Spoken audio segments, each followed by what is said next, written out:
Great, thanks, Lindsay. You're welcome. Indiana University is participating in the largest ever research project on concussions in sports. It aims to address how they occur and their long-term implications.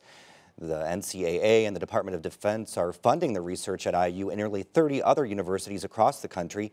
As Barbara Brosier reports, the research tracks a group that's often overlooked when it comes to concussions. IU! IU! IU! Cheerleading's been a passion of Abigail Cohen since she was in 7th grade. I love being a part of the school. I love cheering games. I love doing pep rallies. She's a member of Indiana University's Cream Squad, where you can see her flying high at football and basketball games. But she thinks about stunts differently after what she experienced over the summer. I just had a really bad headache, and that sometimes happens when you hit your head, but then I waited it out a little bit, and a few hours later, I still had a really bad headache. I woke up with a headache. And then I, went in and took the test. Cohen went in for concussion testing, and because she's an athlete at IU, trainers had a baseline test to compare her results to. The university is participating in the Concussion Assessment, Research, and Education Consortium, a national project that tracks the effects of concussions over time.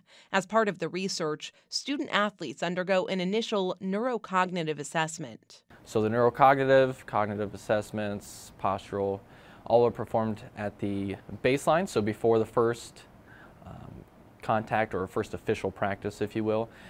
And then as soon as a student athlete sustains a concussion, we follow up with all of the same assessments immediately. The university also follows up with athletes at 5 predetermined points during their time at IU and plans to track them for several years after graduation.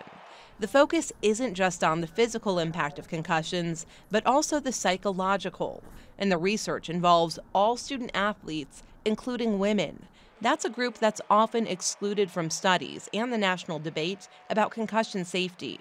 With cheerleading specifically, we're gathering some data that, some people may not think, hey, concussions can happen in the sport just because of the impact if they're, with the stunting. Pretty much exactly it. It's a brand new field from a research standpoint. There was very little research that was happening before, say, 2000, certainly to 2005.